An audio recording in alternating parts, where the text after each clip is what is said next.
Waalaikumsalam warahmatullahi wabarakatuh. Dengan siapa di mana? Halo, Assalamualaikum. Waalaikumsalam. Waalaikumsalam warahmatullahi wabarakatuh. Dengan siapa di mana? Dengan Pak Ano di Kota Cirebon. Dengan Pak Ano di Kota Cirebon. Baik, kita bersolat terlebih dahulu, Bapak. Waalaikumsalam. Allahumma sholli ala sayyidina Muhammad wa ala ali sayyidina Muhammad. Baik, silakan. Buya, ini ada satu permasalahan. Ini mau tanya Buya, mohon maaf. Bagaimana yang harus saya lakukan jika ada sesuatu masalah yang datangnya bersamaan? Harus lebih banyak berbakti kepada orang tua atau lebih banyak menyayangi keluarga? Itu aja Buya. Assalamualaikum warahmatullahi wabarakatuh. Assalamualaikum warahmatullahi wabarakatuh. Baik Buya, langsung. Baik, sebetulnya bisa dipadukan dua-duanya. Berbakti pada orang tua adalah kewajiban sebagai seorang laki-laki yang nggak bisa putus sampai kapanpun. Dan perempuan juga sama sebetulnya. Hanya kalau perempuan nanti melalui suaminya. Adapun memberikan kasih sayang kepada keluarga adalah keharusan sebagai kepala rumah tangga. Jangan dijadikan hal-hal semacam ini menjadi sebuah pertentangan. Bagaimana caranya paling indah? Kita mesra dengan keluarga, ajari keluarga kita, anak-anak kita untuk mengerti berbakti pada orang tua kita. Kita ajak main, kita ajak ini, bahkan mungkin diajak suruh bungkus hadiah dan sebagainya. Ajari, jangan dianggap sebuah pertentangan dong. Karena kalau yang berbakti hanya kita saja, anak kita tidak dekat dengan kakeknya juga bukan hal yang baik. Berarti kita gagal mendidik dong. Jadi jangan menjadikan hal-hal semacam itu pertentangan.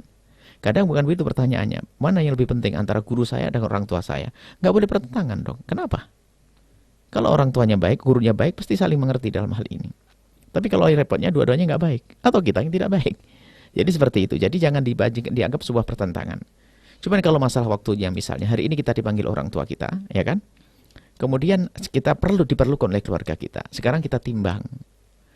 Kita diperlukan keluarga kita bisa ditunda atau tidak? Kalau masih bisa ditunda, dahulukan orang tua. Kalau sama-sama tidak bisa ditunda, misalnya anak kita, mohon maaf, semoga sehat semuanya. Sakit harus masuk rumah, sakit. Kalau tidak bisa ditunda, sampaikan ke orang tua. Abah, Umi, saya lagi nganterin Dedek sakit ke rumah sakit. Nggak mungkin marah. Yang jadi masalah kita tidak pernah berterus terang. Jadi kadang-kadang kita menemukan gambarnya, contohnya seperti apa sih pertentangan yang nggak bisa dipertemukan? Apa contohnya? Antara anak kita dengan kakeknya bermusuhan. Keluarga kita. Mungkin masalah nafkah Bu ya, misal mungkin kita perlu memberikan nafkah kepada orang tua untuk keperluan hidup mereka. Satu sisi kita punya kewajiban misalnya untuk bayar biaya anak sekolah kita, dan kalau misalnya dibagi dua nggak cukup misalnya begitu Bu ya. Maka di dalam hal nafkah nanti ada urutannya. Kalau kita punya uang hanya itu saja, maka yang didahulukan adalah bukan orang tua di sini uniknya. Kenapa? Istri dan anak-anak. Gitu Bu ya. Ya, karena apa? Istri diambil dari. Kalau istri kan bisa dilepas. Kalau memang tidak mampu suruh lepas. Karena nggak mampu. Ya kan? Maka diambil dari orang tuanya untuk kita beri nafkah. Kita beri, dan anak kita, kan begitu ya. Ya, jadi seperti itu. Kemudian ini ada hal-hal yang semacam ini adalah teori dalam fikih saja. Hari ini hampir tidak pernah masak sampai derajat semacam itu seperti apa sih.